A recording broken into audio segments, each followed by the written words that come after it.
Paz e graça para você ligado nessa emissora. Começamos agora o seu programa de reflexão, entrevistas e debates de todas as noites.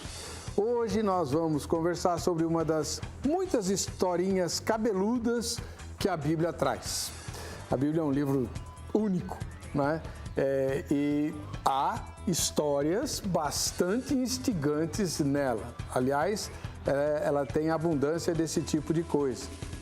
Uma dessas histórias, que é a que nós vamos abordar, envolve Noé e o seu grande deslize depois do dilúvio. Ele era homem justo, temente a Deus, foi o único que Deus achou para preservar a raça humana e tal. Mas depois do dilúvio, ele plantou uma vinha e acabou exagerando na bebida e ficou, como todo bêbado, fazendo bobagens. Entre as bobagens que ele fez, ele ficou nu e caiu num sono profundo. Seu filho, Cã, riu, zombou da nudez do pai e das atitudes do pai como bêbado. E quando Noé soube disso, depois de acordar, né, da embriaguez, ele amaldiçoou o filho. É uma história bastante triste, né? Um pai amaldiçoando um filho. E a maldição foi pesada. Porém, quem cumpriu a maldição não foi Cã. Foram os descendentes de Cã, os cananitas, por exemplo. Agora, não é verdade que a Bíblia diz que Deus não permite que os filhos sofram as maldições do pai? Se não me engano, o profeta Ezequiel trata disso. Como é que Deus permitiu que isso acontecesse? Se Deus é justo e tratava-se de gente que ele mesmo, o Senhor, preservou da morte no dilúvio, só para serem amaldiçoados? Essas perguntas e outras que emanam dessa história serão agora abordadas porque está no ar o Vejam Só.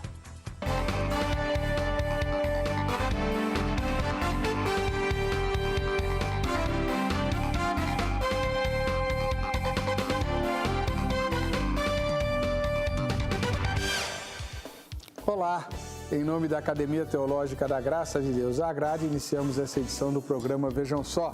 Hoje recebendo o pastor Wilson Faraço, da Igreja Assembleia de Deus, Ministério Belém. Seja bem-vindo, pastor. Paz e graça. A paz do Senhor, pastor Heber, muito bom estar aqui. Quero louvar a Deus pela oportunidade. Também, pastor Ronaldo, Deus abençoe. É a sua primeira vez aqui? Sim, minha primeira vez aqui no programa. Que o senhor tenha uma ótima estreia. Qual o endereço da Igreja do Irmão? Nós estamos numa cidade chamada Cajamar, aqui próximo de São Paulo, na rua de Janira, Mota e Silva, no bairro Colinas da Anhanguera, que fica em Santana de Parnaíba, embora seja o setor de Cajamar. É um pedaço da cidade de Santana de Parnaíba, mas as congregações ficam na cidade de Cajamar. Que legal. Tá bom, seja muito bem-vindo. Obrigado, pastor. Do outro lado, parceiro do Vejam Só, o professor Danilo Moraes, que leciona no Instituto de Educação Teológica Bereana. Paz e graça. O senhor tá bom, professor? Paz e graça, pastor Heber, pastor Wilson. É uma satisfação estar novamente aqui no programa, podendo compartilhar com os telespectadores do programa e levar o esclarecimento da Palavra de Deus a todos aqueles que estão nos assistindo. A igreja que o senhor pertence é aqui pertinho, né? Sim, fica aqui na Avenida São João, no centro de São Paulo. Mas tem que falar que não é aquela igreja acolhedora e tal. Não. Existe aqui no centro de São Paulo algumas igrejas que a gente chama de inclusivas, né? Isso, Não. A nossa é uma igreja que professa a fé cristã batista renovada. E qual é o número lá? 876. 876 da Avenida São João. Como fica também a sede da Igreja da Graça, né, na 791 da mesma avenida. O que não falta aqui na São João é a igreja. Tem muitas. Amém. Vamos ver a matéria que apresenta o tema espinhudo de hoje e voltaremos com as explicações, eu estou doido para ouvi-las, dos nossos especialistas no Vejam Só. Hoje iremos analisar um texto da Palavra de Deus que gera uma certa polêmica ou que, na verdade, não é muito bem entendido pelas pessoas. O primeiro passo será relembrarmos a narrativa que é base para o nosso bate-papo de hoje. Ela está no capítulo 9 do primeiro livro de Moisés, chamado Gênesis. Ali, vemos o início da reconstrução do planeta pós-dilúvio. O primeiro versículo afirma que Deus abençoou Noé e seus filhos. Na sequência do texto, vemos que Noé começou a trabalhar. Seu trabalho era com a agricultura. A narrativa afirma que um dia Noé ficou embriagado.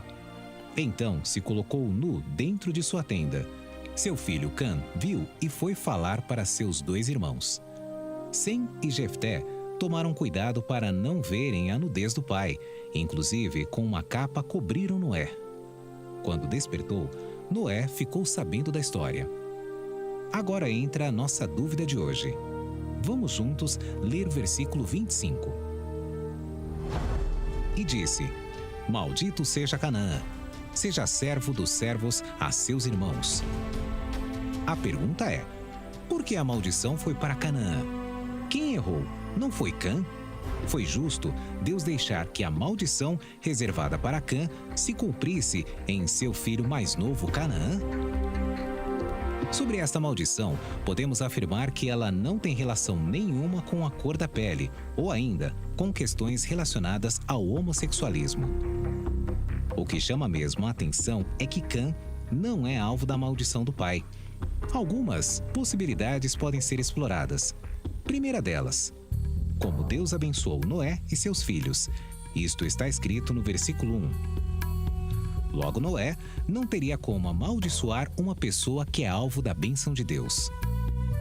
Segunda opção: Canaã, apesar de não estar no relato bíblico, participou de algum modo do desrespeitoso ato de seu pai. Outra possibilidade: na verdade, não foi uma maldição, mas uma profecia. E aí, ela se cumpriria nos descendentes de Canaã. Lembre-se que esse foi o povo expulso por Israel da terra prometida. E você, como explica essa situação? Vamos juntos ouvir nossos convidados e entender melhor como tudo isso aconteceu. O Vejam Só de hoje está apenas começando. Muito legal a matéria, né? Boa, cada vez melhor. Parabéns à equipe. Pois bem, vamos começar então ouvindo as explicações dos nossos especialistas. Professor Danilo Moraes, como é que o senhor responderia a pergunta tema? No tema que aparece para você, telespectador, ele está bem resumido porque não cabe na tarja. Mas os nossos convidados receberam a seguinte pergunta: por que Deus permitiu que a maldição de Noé sobre seu filho Cã se cumprisse em seus descendentes? Os descendentes de Canaã, que é um dos filhos de Cã, o filho mais novo de Cã. Isso foi justo? Vamos lá, professor. É sempre muito delicado falar a respeito da justiça de Deus. Aquilo que compreende se Deus está tratando de uma maneira justa, injusta. Então, nós temos que tomar alguns cuidados, né? Lá no Antigo Testamento, tem um princípio teológico muito presente, que é a solidariedade corporativa. Eu estive há alguns anos aqui no programa e nós falamos sobre o pecado de Acã. E lá no pecado de Acã, a família toda pagou pelo pecado do próprio Acã. Então, o Antigo Testamento, ele tem um princípio aonde que nós, dentro da teologia, chamamos de solidariedade corporativa. O pecado que Cã, ou Cão, depende da tradução, está colocando ali, foi de uma maneira abusiva que ele observou ali a nudez de seu pai. Se nós observarmos o texto, que a maldição estaria sobre o filho dele, sobre Canaã, e este filho em si, em nenhum lugar da Bíblia, nós vemos ele sofrendo qualquer tipo de represália ou maldição. Nós vamos ver lá na frente, no descendente de Canaã, que foi o filho de Cã, que são os cananitas, que estavam habitando ali na terra que foi prometida para Abraão. Obviamente que esse povo ele se misturou e com práticas, né, pecaminosas, e que a própria Bíblia vai deixando muito claro que eles estavam na contramão dos padrões de santidade, de moralidade que a própria Bíblia nos coloca. Tanto que a Bíblia diz que eles seriam vomitados da terra de Canaã devido às abominações que eles praticavam. Mas olha que conceito interessante.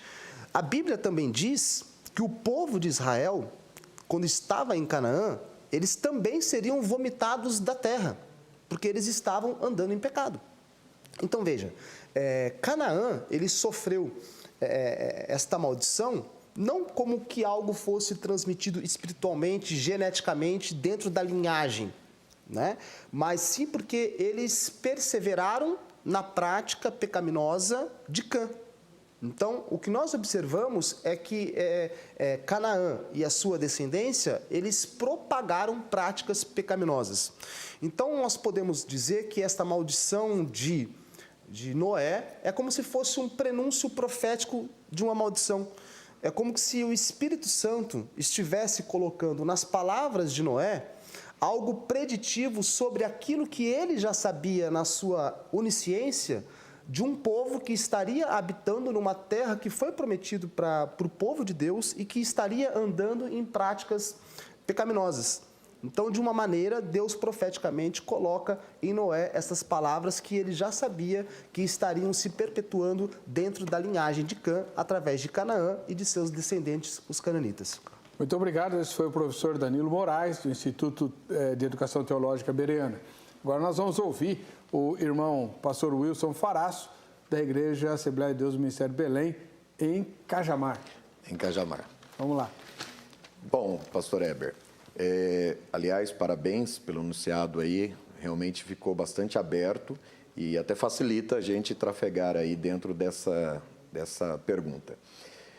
Primeiro, nós precisamos ter com clareza a situação em que Noé ele estava quando do Senhor destruir a terra com o dilúvio. Então, e o motivo pelo qual o Senhor assim o faz. Então, Deus ele observa o pensamento humano, ele observa o caráter humano e, com base naquilo que ele vê, ele decide, então, destruir a terra que ele mesmo criou. E é interessante que o caráter que é visto por Deus, ele vê em Noé um caráter justo, mas nada se fala dos seus filhos. Então, partindo desse pressuposto, nós temos que identificar quando a Bíblia começa a falar desse caráter, quando a Bíblia começa a revelar esse caráter. E quando você vê o caráter de Noé, que é um caráter justo, e você observa pela passagem que ele se embriaga e aí ele fica sem roupa dentro da sua tenda, e que Cã é o primeiro a acessar essa tenda, e a forma como Cã age, então demonstra também o seu perfil, os seus traços aí, os traços do seu caráter. E é interessante que Canaã não é o filho primogênito de Cã, mas ele é colocado junto na passagem, o que pode indicar, inclusive, que ele participou dessa situação. E quando você põe isso em contraponto com os demais filhos de Noé, você vê que a postura ela é totalmente diferente. Então, o que tem aí? Você tem a análise de um comportamento de Cã, comportamento de Sem, de Jafé, que vem com cuidado e cobre o seu pai, e se houver oportunidade falaremos sobre a gravidade do erro de Cã, o que era, né, ver ali e debochar da nudez de seu pai, e com base nesse comportamento é que então Noé, e eu vou na mesma linha, ele prevê o resultado desse comportamento de uma maneira até profética, ele acaba então amaldiçoando a descendência de Cã, que se cumpre em Canaã. Agora é interessante também que nós abordemos sobre o aspecto da maldição. A maldição ela entra no cenário bíblico como consequência. Então, quem está sendo amaldiçoado inicialmente? A serpente. E o porquê que ela foi amaldiçoada? Porque foi instrumento de queda para Adão e Eva. Depois você vê a terra amaldiçoada, por quê? Por causa também da queda de Adão e Eva. E você vê depois Caim sendo amaldiçoado e outros tantos sendo amaldiçoados também. Então, na minha opinião, Canaã, né, e os cananitas, eles acabam sofrendo essa maldição por conta do seu comportamento. Não é um decreto que Noé está dando, mas sim, ele está vendo o resultado das ações pecaminosas, e nesse caso de Canaã, não é? Que está no texto sagrado e que depois eu mostrarei como se desenvolve na sua descendência. Muito bem, tá aí. Você ouviu os dois professores, né? estamos tendo uma aula hoje sobre um dos textos assim bem complicados das Escrituras. Daqui a pouco a gente vai abordar por que a matéria de abertura fala sobre questão racial, né? Já teve muito cristão usando esse texto para justificar racismo e outras coisas mais. Pois bem, mas antes você é que vai participar do nosso programa, do Vejam Só, né? Nosso programa é o programa da Jaqueline aqui, votando, respondendo a nossa pesquisa e votando na nossa enquete. Ela está lá no Facebook, facebook.com/programa Vejam Só.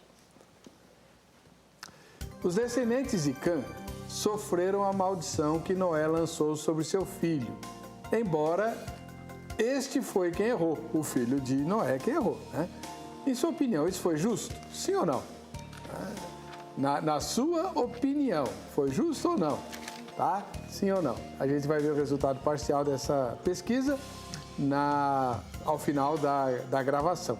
Lembrando sempre que o programa vai ao ar, nesse caso, alguns dias depois da gravação, e por isso o resultado que você vai conferir no Facebook, na hora que você assistir ao programa, pode não ser o mesmo no momento em que nós gravamos o programa, né? Tá ok? Não se abale, então, com as divergências, mas vote, que é muito importante a gente ter o seu voto. A enquete fica ativa até o final da exibição do programa. Vamos lá, nós temos algumas questões aqui. Primeira delas, professor Danilo, é uma confusão danada. Canaã é o nome de um lugar que era onde para onde Josué levou o povo de Israel para habitar. Canaã, a terra que mana leite e mel, a terra prometida. Canaã é um lugar, não é o nome de uma pessoa. A Bíblia, ela tem muito disso, né? Até porque hoje nós moramos aqui, né? Nós estamos na cidade de São Paulo. São Paulo é o nome de uma pessoa também, né? São Pedro e tantas outras localidades, né? Então a Bíblia da mesma maneira, né? Ela foi a Bíblia não, né? A geografia daquela época, ela foi se adaptando e nomeando lugares, regiões com nome de pessoas, né? E que carregaram ali os seus ancestrais, as suas tradições, e aonde foram predominando, foram absorvendo o nome, né? Daquele clã, daquela tradição, daquela linhagem, né? Então esse é o que fica ali para nós, que esta região que foi ali prometida para Abraão, né? Ao qual Josué conquistou e ao qual Moisés conduziu pelo deserto para que eles adentrassem, tinha naquele momento de Moisés, né, a região, a terra chamada Canaã. Mas o Canaã também é o nome de um dos filhos de Cã. Filho de Cã. Neto de Noé. Neto de Noé. Tá certo. E é esse homem que recebe o castigo. Então, foi o que eu falei naquela parte, que é interessante, porque a Bíblia ela se cara sobre a pessoa, o indivíduo Canaã, filho de Cã. Nós não temos menção sobre ele sofrendo as consequências dessa maldição. Né? Quando nós somos levados ao cumprimento desta maldição, porque nós temos que olhar na Bíblia uma visão panorâmica dentro da história da salvação. Então, quando a gente abre o leque da história da salvação da palavra de Deus, nós ali identificamos, né, esta região conhecida como Canaã, os cananitas que habitavam nesta região, e teologicamente endossada a conquista da terra mediante essa maldição que já estava lá de trás de Noé sobre a descendência de Cã, seu filho Canaã, que foram então ali os cananitas que habitavam naquela região. Tá. Tem várias perguntas para o senhor, mas deixa eu inquirir o pastor Faraço.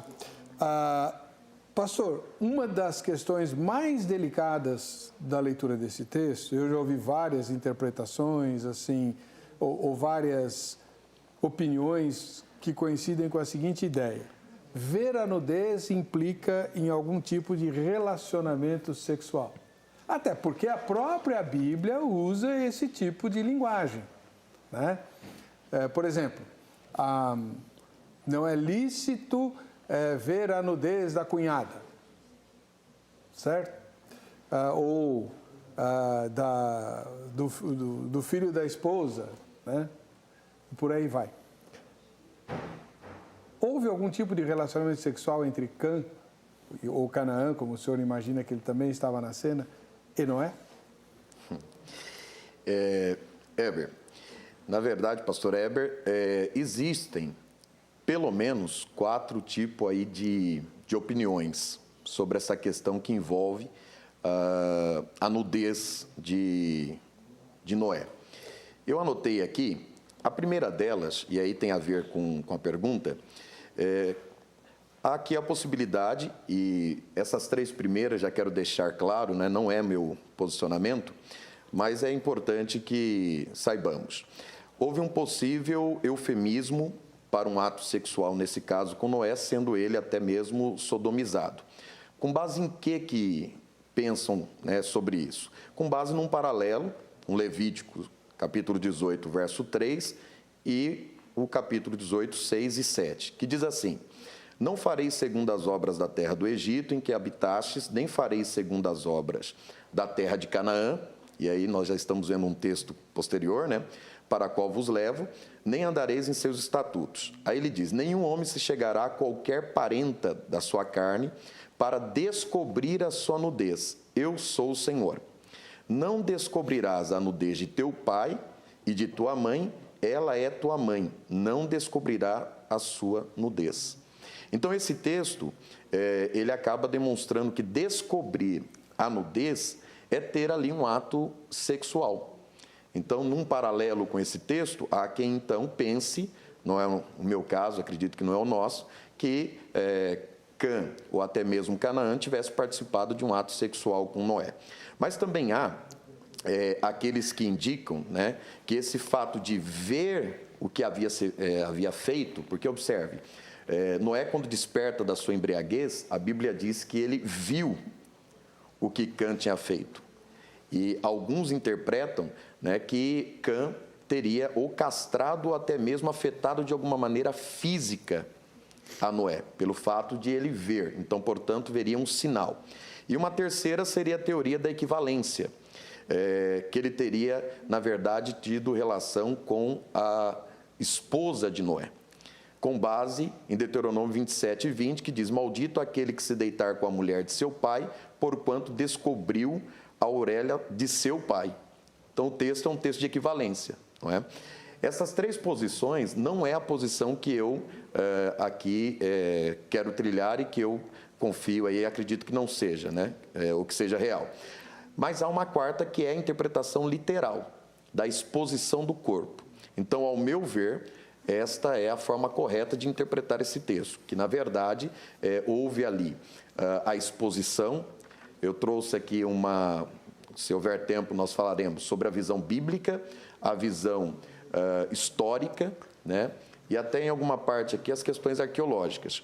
Porque o que acontece? Ver a nudez de seu pai e agir da forma como Cã agiu já era um pecado para a época bastante grave e, portanto, Noé, quando assim toma conhecimento, ele acaba lançando esta palavra de bênção a Sem e Jafé pelo seu comportamento e de maldição a Cã.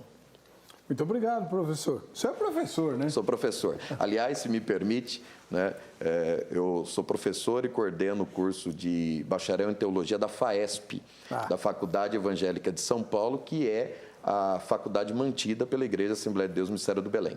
Perfeito. Muito obrigado, professor. Vamos lá. O professor Danilo esposa uma dessas 4 posições espelhadas ou tem mais uma? Não, eu vou pela linha mais literal do texto também. É interessante que ali, quando fala que ele viu, o verbo no hebraico ali é ra'an. E esse verbo, ele viu de uma maneira detidamente. Então, assim, ele viu... Examinou. Ele examinou. É como lá em Cantares, no capítulo 1, versículo 6, quando o casal se olha detidamente com uma intenção, né, de sensualidade. Então, esse é um dado interessante também desse texto que está ali, Ra'an, né, que ele olhou detidamente, ele fixou. Então, devido a isso, né, a tradição rabínica, as tradições judaicas esposam estas posições que foram colocadas pelo pastor Wilson, que teria essas possibilidades de uma relação, né, sodomita, ou até mesmo de o próprio Canaã o filho de Cã, estar junto com Cã. Né? Então, existe também esta possibilidade que alguns acabam colocando, que por isso que ele acaba recebendo esta maldição. Mas eu prefiro me deter com... foi ali um momento em que ele viu apenas a nudez. Agora, nos constrange é a severidade proporcional do castigo mediante o pecado, vamos dizer dessa maneira. É isso que eu queria... É isso que hoje, nós não temos esta coisa como algo normal, né? Uma severidade deste tamanho. Hoje, aliás, nós vivemos numa cultura onde esse relacionamento de pai com filho, de filho com pai, já foge bastante da maneira como que era expressa ali no Antigo Testamento. Não é à toa que nós temos, dentre os 10 mandamentos, o mandamento de honrar pai e mãe. Né? Então, ali, Cã, ele está, de uma maneira vexatória, né, difamando o seu pai diante de uma fraqueza, de um momento em que ele, ali, em sua fraqueza, se embriagou.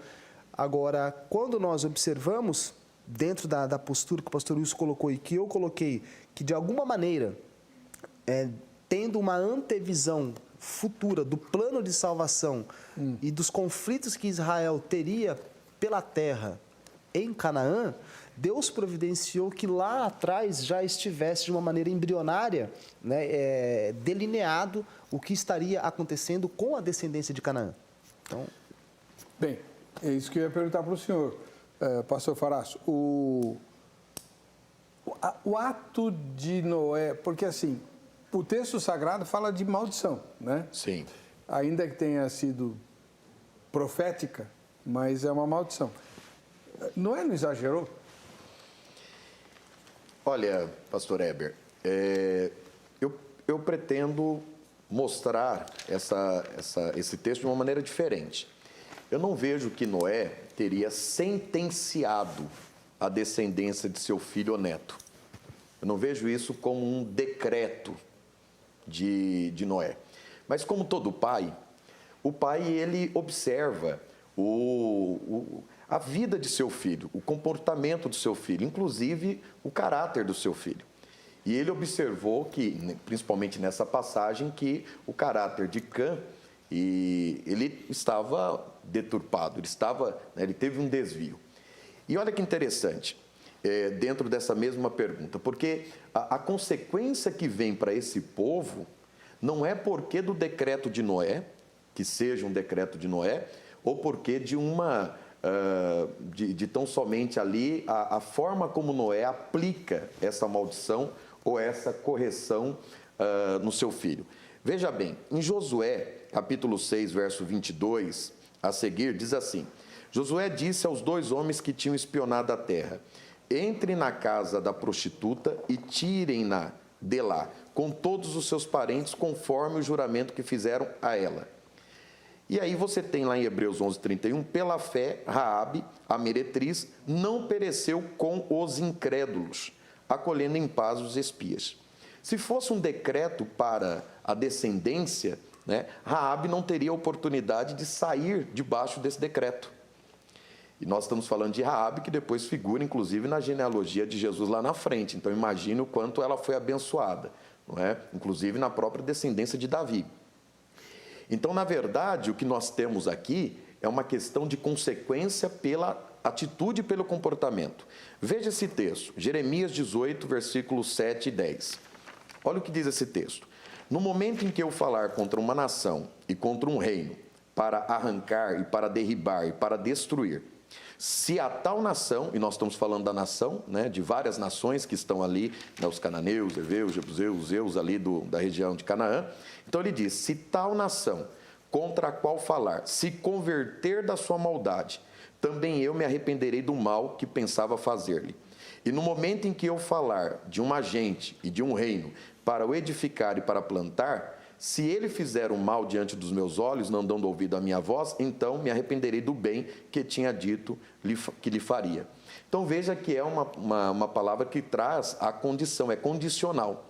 Então, ao meu ver, o povo de Canaã sofreu, pagou um preço por conta do seu comportamento. Era um povo idólatra, não é? Era um povo que oferecia, inclusive, crianças aos seus deuses, e Deus, olhando essa maldade, ele então os castiga. E isso, profeticamente, é previsto por Noé. Então, fechando o meu pensamento, é mais ou menos quando você vê o seu filho com más atitudes e você meio que prevê o resultado do seu filho. Você diz, olha, se você continuar assim, você não será uma boa gente, você não conseguirá sucesso na sua vida. Pois é. Quanto tempo ainda tem para esse bloco? 5 minutos? Então, dá tempo de eu fazer uma pergunta para o professor Danilo explicar melhor. Afinal de contas, que história é essa de solidariedade corporativa? O meu antecedente peca e eu é que me lasco? Isso é maldição hereditária? Eu participei recentemente numa rádio, semana passada, sobre um debate sobre maldição hereditária.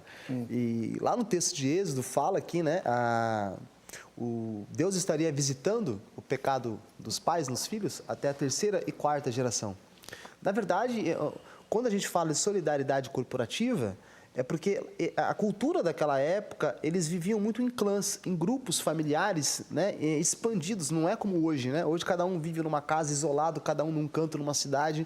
Então, de forma que se eu cometo um delito, um pecado, as consequências pode não chegar nem na pessoa do meu vizinho, né? Mas naquele contexto, eles viviam todos debaixo de um clã, onde existia ali, né, o principal, que era o mais velho ali, o pai deles, o patriarca, e a consequência de um era espalhada para todos, porque eles viviam todos ali, pai, filho, genro, da 1ª, 2ª, 3ª, 4ª geração, tudo numa comunidade fechada. Então, isso quer dizer 2ª, 3ª e 4ª geração, porque eles viviam juntos. As consequências dos pecados eram relacionadas com as outras pessoas, né? É uma coisa muito tranquila isso, mas não é algo genético, espiritual, uma maldição. Porque a Bíblia fala que a maldição sem causa, ela não prospera. E contra Israel não vale encantamento, né? Lá em Ezequiel fala que, olha, em Israel não se ouvirá esse ditado: os filhos comeram uvas verdes, os pais, e se embotaram os dentes dos filhos. Por quê? Porque a nação estava sendo sentenciada para ir para o exílio. Então, o que Ezequiel quer dizer? Olha, vocês não estão indo para o exílio por causa do pecado dos seus pais. Vocês estão indo para o exílio por causa dos seus pecados. Os seus pais pecaram, mas vocês também pecaram. De forma que o povo cananita, eles estavam pagando pelos próprios pecados. Por quê? Porque eles perpetuaram a prática pecaminosa da sua descendência. De forma que, se eles em algum momento rompessem com aquela prática, a graça, a misericórdia, o perdão de Deus estaria poupando. Estaria poupando. Bom, vamos lá. No próximo bloco, a gente vai explorar outras questões ligadas a esse texto, né? E teremos também o quadro Vejam Só, quem assiste ao Vejam Só, que está distribuindo presentes e dando a você a oportunidade de opinar sobre os nossos temas, né? Por exemplo, o tema de hoje você poderia opinar mandando a tempo o seu videozinho pelo nosso WhatsApp, com a sua opinião, né? O WhatsApp é 5511-94595-2133. 4595-2133 em São Paulo. Você manda para cá o seu videozinho com a sua opinião. Obviamente, isso demandará de você um certo planejamento. Você precisa verificar no Facebook quais são os temas e a data em que eles serão exibidos. E com isso você grava com antecedência para que a gente possa colocar na gravação a sua opinião, tá bom? E quem quiser conhecer melhor a palavra de Deus, e quem é que não deveria fazê-lo, né? Pode usar os recursos da Academia Teológica da Graça de Deus, a AGRADE. Nós temos mais de 600 filiais espalhadas pelo Brasil e tem agora o curso à distância, né, que está sendo implantado por causa aí da pandemia. Então, liga no horário comercial amanhã para 0 operadora 11 3115 0819 3150819 e aí você se informa sobre o melhor endereço para você. E não esqueça de usar teu celular, né? Focaliza com o teu celular o nosso código QR, ele está aí aqui em cima, né? Olha, tá vendo aí? Focaliza esse quadro com o teu celular e ele vai abrir para você um aplicativo por meio do qual você terá acesso instantâneo a todo o conteúdo desta emissora no canal do YouTube. Aí você se inscrevendo no canal do YouTube recebe também as notificações de todas as novidades postadas lá. É muita coisa boa, né? Resposta de oração. A gente vai para o intervalo, volta já já com a continuação do Vejam Só.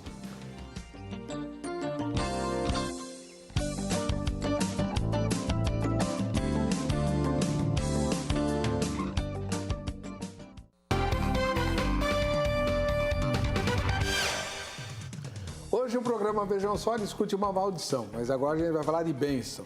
A bênção é participar do programa Vejam Só no quadro Vejam Só quem assiste ao Vejam Só. Você tem a oportunidade de opinar, tem a oportunidade de se exibir, né? Mostrar sua foto, gravar um vídeo com sugestão de temas, críticas, sugestão de convidados, de assunto e por aí vai, tá? E ganhar prêmios, né? Os presentes serão, aliás, eles vão ser sorteados agora em setembro, né? Mês que vem, então você tem que correr para participar. Os livros Fomos Planejados, do Dr. Marcos Eberlin, e A Caixa Preta de Darwin, do Dr. Michael Behe. Dois cientistas, Dr. Michael é americano, Dr. Eberlin é brasileiro, e são cientistas renomados, extremamente respeitados nos seus ramos, e eles escrevem contra a teoria da evolução, defendendo a teoria do design inteligente. Como eu tenho dito aqui, muita gente imagina que a teoria do design inteligente seja uma teoria religiosa e não é. Né? Já vi no jornal bobagens escritas, design inteligente é misturar religião com ciência. Não é. Tanto é verdade que não é religioso que o Dr. Michael nem evangélico é. Né? E há muitos não cristãos que são adeptos, cientistas não cristãos, adeptos da teoria do design inteligente. É uma teoria científica. E qualquer cientista cristão que quiser debater o design inteligente aqui no Vejam Só, é só nos procurar pelo Facebook ou pelas redes sociais que nós vamos pautar o debate com o Dr. Marcos Eberlin. Tá bem? Ele é brasileiro, está morando aqui em São Paulo, está na Universidade Mackenzie, né? Ele que era da Unicamp, em Campinas. Enfim, tá aí. Vamos ver as fotos de hoje? Como é que você manda o seu material? Claro. Se você for opinar sobre o tema, você usa o Facebook, o WhatsApp. Tá aí, ó. 5511-94595-2133. 4595-2133. Se você quiser dar sugestão ou mandar a sua foto, você usa o e-mail, vejam só, @rittv.com.br. Hoje nós temos a foto do pastor Hernani, né? O pastor. Tradução ATB. Beleza, falaram dessa tradução aqui bem recentemente, né? E agora estou vendo ela aí. Obrigado, pastor Hernani. Só que o senhor não falou de onde o senhor é, né? Pastor de que igreja, onde o senhor mora. Completa essa informação para nós, tá bom, irmão? Muito obrigado pela sua audiência e pela sua ajuda. Agora, em Limeira, cidade aqui do interior de São Paulo, nós temos o Alexandre Rodrigues. Obrigado, irmão Alexandre, pela sua audiência. Um grande abraço para o povo de Limeira, onde nasceu meu pai. Em Caxias do Sul, lá no Rio Grande do Sul, nós temos a Simone Silva, nossa telespectadora. Valeu, Simone. O grande amigo meu, Daniel Lima, pastor da Igreja Batista, está em Caxias do Sul há muitos anos. Simone, um grande abraço para você, Deus te abençoe.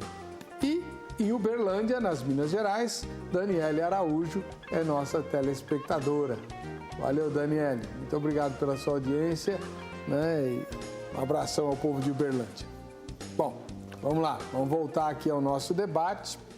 E eu quero saber agora, né, do pastor Faraço, que também é professor de teologia. Afinal de contas, pastor, responda para mim. Por que nudez é problema? Deus criou Adão e Eva nus e não havia problema nenhum. Gênesis deixa isso muito claro. Gênesis capítulo 1, capítulo 2 deixa isso muito claro. Só passa a ser problema do capítulo 3º em diante, mas para Deus, nudez nunca foi problema. Foi para Adão. Eu descobri que estava nu e me escondi. Né? Para Deus, nudez nunca foi problema. Por que nudez é problema aí no caso de Noé, já que não havia conotação sexual? Pastor Heber, ao meu ver, a questão da nudez está intimamente ligada à questão da moral, à questão da imoralidade. O próprio texto citado de Adão e Eva, quando antes da queda, antes do pecado, eles estavam nus e eles não sentiam vergonha. Observa a palavra vergonha, eles não sentiam vergonha.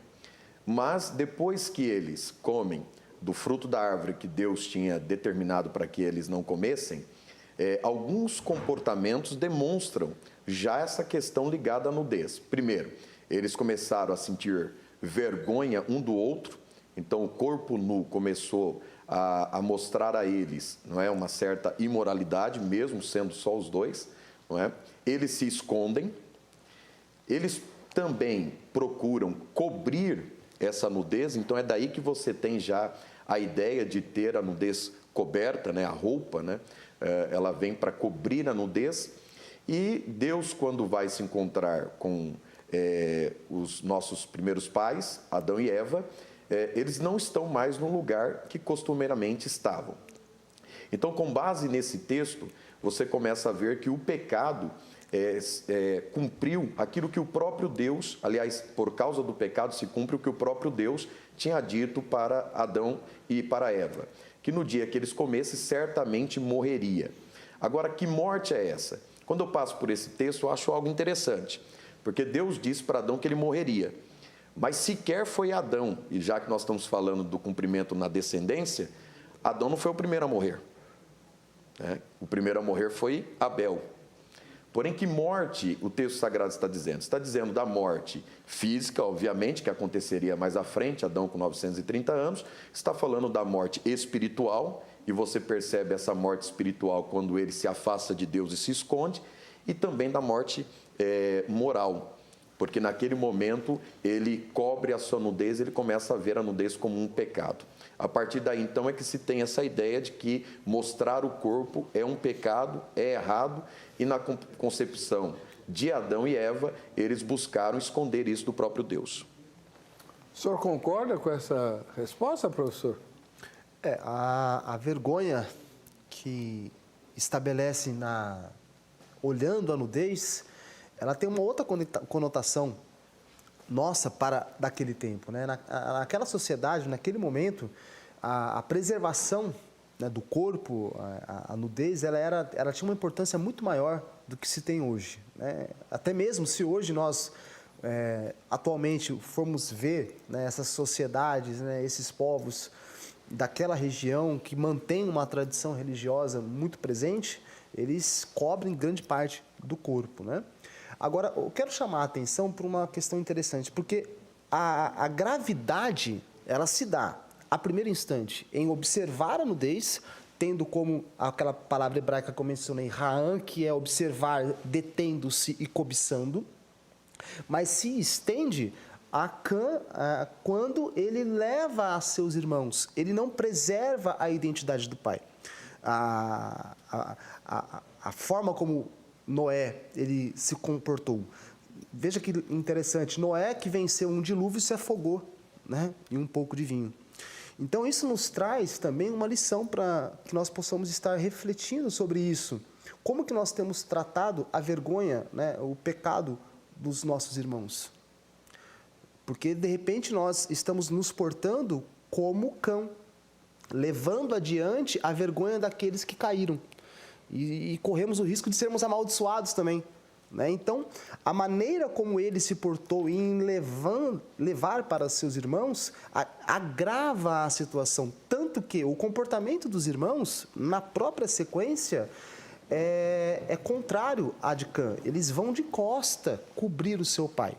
Então, aí mostra a reverência, mostra o respeito que os outros dois irmãos tiveram, né? Então, a cena toda, a narrativa toda constrói, né, a gravidade do pecado de Cã. Então, não é simplesmente ver a nudez, né? Tem todo um agravamento, tem a questão da cultura e ele não preserva a identidade do seu pai, ele difama o seu pai propagando, né, o pecado do seu pai.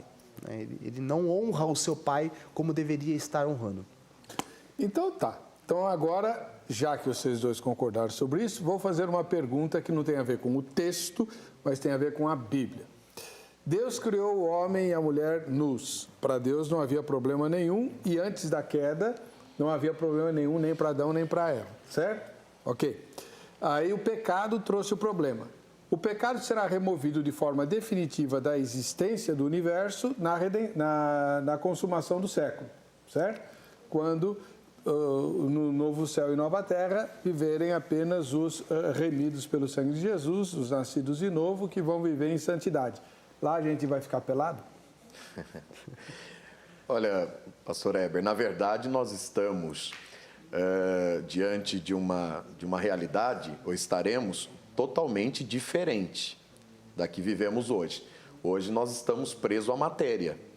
Então, quer seja, né, na nossa crença, pelo arrebatamento da igreja, o nosso corpo ele será glorificado. E a Bíblia diz que aquilo que é corruptível se revestirá da incorruptibilidade e aquilo que é mortal se revestirá da imortalidade. Portanto, nós saímos, né, de um ambiente material para um ambiente imaterial. Eu espero que todos nós creiamos que no novo céu, nova terra, sejamos, não é, espirituais e tenhamos um reino espiritual. Então, eu não vejo lá essa questão da nudez, nem como um problema, nem como uma realidade, não é? Como são os anjos hoje, não é? Então, e a Bíblia fala que nós seremos como eles. Então, para esse novo momento, não é, na eternidade, nós não teremos essas questões que envolvem a questão não somente física, mas também sexual. Porque observe aquela pergunta feita a Jesus, quando dentro daquela cultura, né, o primeiro casal ali morria o marido e aí o irmão tinha que casar com a viúva e suscitar filhos para o seu irmão. E aí perguntam para Jesus, lá no céu, como é que será? Quem será o marido dessa... Uma pergunta similar, quem será o marido dessa mulher? E aí Jesus falou, não, no céu é totalmente diferente, lá não se casa nem se dão em casamento, a realidade lá é outra. E para o senhor, como é que vai ser lá na eternidade? Nós vamos usar roupa? Não, o livro de Apocalipse fala das vestes, né? Vestes brancas, alvas, né? De linho, que o próprio Jesus está usando, né? O seu manto. E eu não entendo que nós estaremos voltando a esse estado pré-queda de estar todo mundo peladão lá, não. Eu imagino que... eu não sei se poderia caber isso. Até porque nós não teremos um apagamento de nossas memórias, né? De nossas lembranças. Então, mesmo no estado de corpo glorificado, né, um corpo restaurado, nós teremos lembranças nossas do tempo em que nós vivemos aqui, antes da glorificação. E nesse tempo em que nós vivemos aqui, nós vivemos ainda nesse corpo caído, em que para nós tem, né, um sentido da nudez. Então, eu não sei como que seria nós no céu ainda contemplando nudez um do outro, sendo que nós iremos carregar conosco lembranças ainda de corpo não glorificado, de uma mente ainda não totalmente pura, desse momento em que nós vivemos, né? E ter que ficar olhando... Então, eu não consigo imaginar... As descrições bíblicas que tem do céu lá, parece que está todo mundo vestido. Pastor Farasco, nós vamos ter lembrança da nossa vida aqui no céu? Eu creio que sim, eu creio que nós teremos. Porém, acho que é importante nós, minimamente, né, entendermos que tudo isso será transformado. Tudo isso será transformado. Né? O próprio céu, a própria terra, ela será transformada, né? Está reservada para o fogo. E nós também. Então, falando do arrebatamento, a ida para o céu da igreja, você terá o seu corpo transformado, aqueles que estão mortos ressuscitarão primeiro, e alguém acha que a igreja sobe e vai direto para as bodas do Cordeiro. Mas existe ali uma próxima fase, que é exatamente o bema em grego, né? O tribunal de Cristo, a ideia do tribunal romano, tribunal suspenso. E a Bíblia diz que todas as nossas obras, e aí tem a ver com a questão aqui terrena, elas passarão pelo fogo. A Bíblia fala de 6 tipos de obras. Ouro, prata, pedras preciosas, fala de madeira, feno e palha. Então, eu imagino que a nossa memória está atrelada a essas obras. E a Bíblia diz que todas elas passarão pelo fogo, algumas serão destruídas. Eu separo essas obras em 2 grupos. O primeiro grupo, aquilo que não é perecível, né, pelo fogo, e aquilo que perece no fogo. Aquilo que é madeira, feno e palha serão destruídos. E aquilo que passa pelo fogo e se purifica. Então, aí a ideia de purificação, não é a que receberá o galardão, ou os galardões. Então, Jesus vem, vai galardoar os seus escolhidos, e a partir daí nós estamos, então, com acesso à casa do Pai. Jesus apresentará à igreja os salvos na casa do Pai. Então, ao meu ver, nós temos sim a recordação, teremos sim a recordação, porém toda a nossa memória, toda a nossa vida, ela passará por uma purificação. Bom, interessante. A gente pode até fazer um tema qualquer dia. Aliás, eu já fiz 2 entrevistas, se não me engano, com o Dr. Heber Carlos de Campos, o pai, não o Júnior, né? Que é um especialista na vida do novo céu e nova terra, né? Agora, eu fiquei curioso, professor Danilo, por que Deus desistiria da sua criação original, nos levando para um novo céu e nova terra, completamente distintos? Ele não gostou do que ele tinha feito? A Bíblia diz que ele achou muito bom. Sim, o princípio da criação, né, se nós formos observando ali, no virar, né, tarde, manhã, Deus sempre, ele sentencia como sendo bom. Né? Então, as obras de Deus, elas são perfeitas, elas são boas, mas com a queda, a Bíblia também nos coloca que, né, a natureza geme, a natureza, ela, de uma certa forma, ela está caída juntamente, né, sobre essa sentença da queda de Adão. Nós podemos ver isso também ali em Romanos 1, quando Paulo fala, né, muito sobre isso. Então, há essa necessidade de que toda a natureza ela sofra esse processo de regeneração, né, porque a terra foi amaldiçoada. Né? Ali, uma das sentenças de Adão era de que, né, a terra estaria ali produzindo não como produziria antes. Então, irmão, mas, sim, o novo céu e a nova terra não tem o mar, então, de algum modo, é diferente. Porém, por que precisa ser tão diferente, a ponto, né, o professor Faraço disse, nós vamos ser espirituais. Não haverá matéria no novo céu e nova terra? Por que nós temos que Deus romperia completamente com o seu projeto original, se ele era tão bom? Por que não é um retorno ao Éden? Então, aí entra uma concepção de como que será o novo céu e a nova terra. Nós podemos olhar um pouquinho como que foi Jesus após a sua ressurreição. Ainda a ressurreição de Jesus ela vai ser diferente da nossa, porque Jesus ele ressuscitou e teve o seu corpo glorificado, transformado em 2 etapas. A primeira foi aquela depois de 3 dias e a segunda depois de 40 dias, porque aí ele subiu ao céu. Nós já não teremos essa intermediação, nós já seremos corpo glorificado por completo. Mas, de qualquer maneira, o corpo glorificado, ele mostra-nos que ainda preserva a matéria nele. Basta olharmos para o corpo de Jesus, depois da ressurreição. Então, o novo céu e a nova terra, descrito naquela linguagem altamente apocalíptica, simbólica, expressando ali conceitos em uma linguagem não literária, mas que expressam a glória que será a Nova Jerusalém.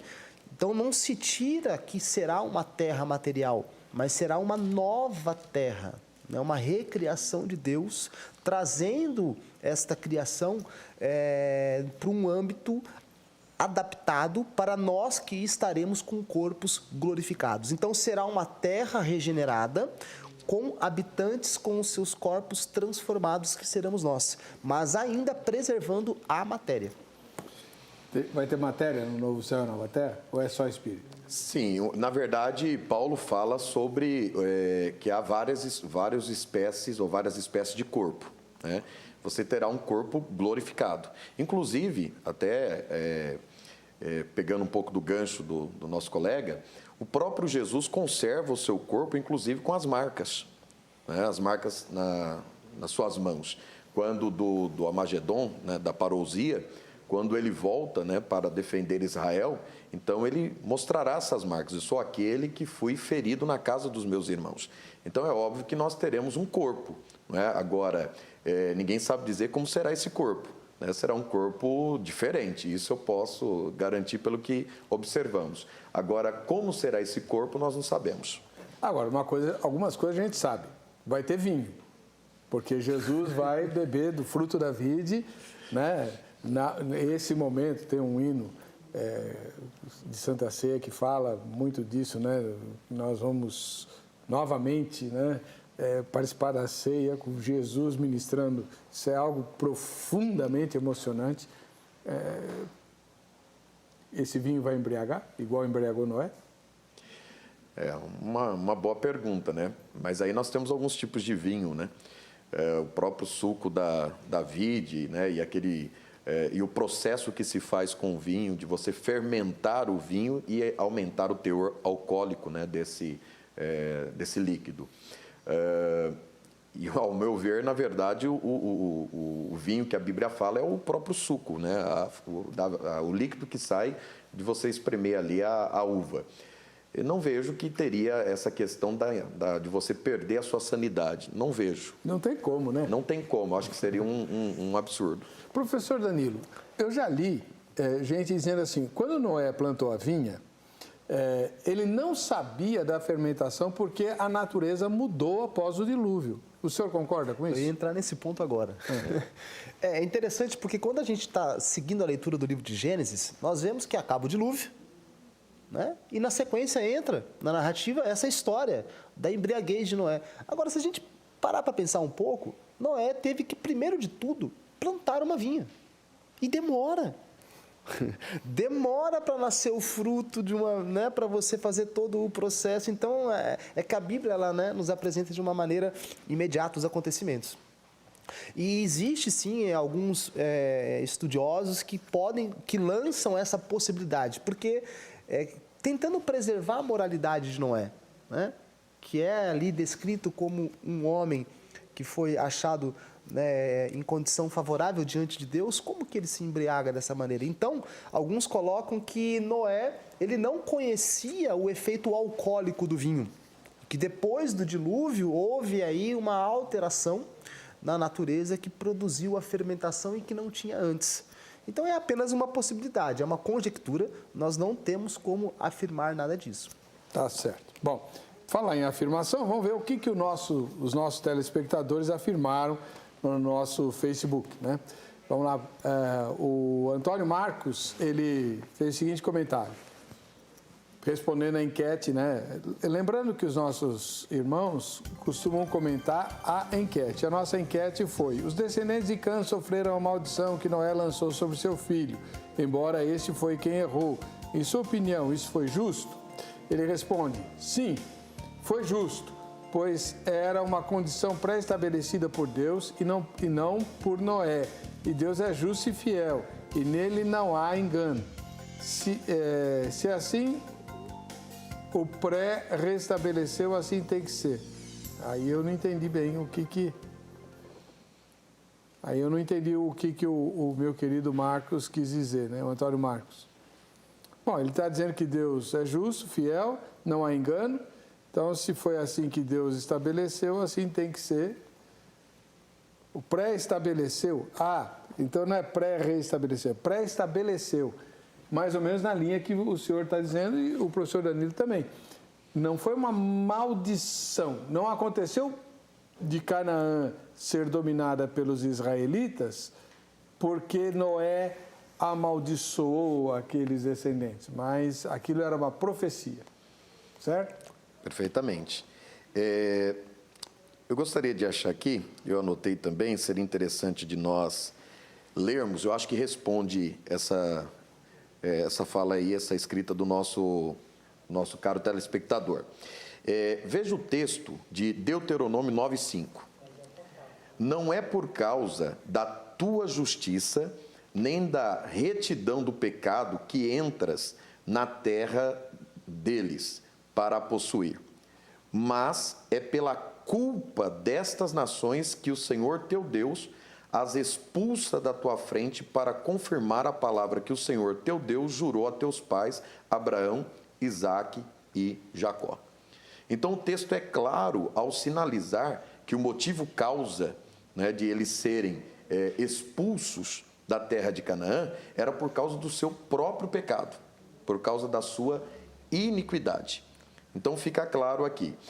E também Deuteronômio 20, 17, deves condená-los à destruição, olha isso, completa, os hititas, os amorreus, olha a descendência toda, né, em uma ordem de Deus, né, os cananeus, os perizeus, os heveus, os jebuseus, todos os eus ali, né, tal como o Senhor teu Deus te ordenou.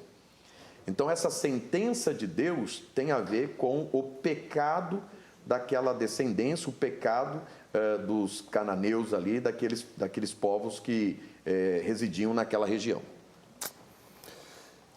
Comentário 2 é da Wanda Pereira do Lago. Isso é a mesma coisa do caso de Adão e Eva. Eles pecaram. Vandinha. Eles pecaram e o resto ficou debaixo desse jugo do pecado. Deus é injusto? De maneira alguma. Deus é e sempre será eternamente justo. Mas não vale, Vandinha. Não vale.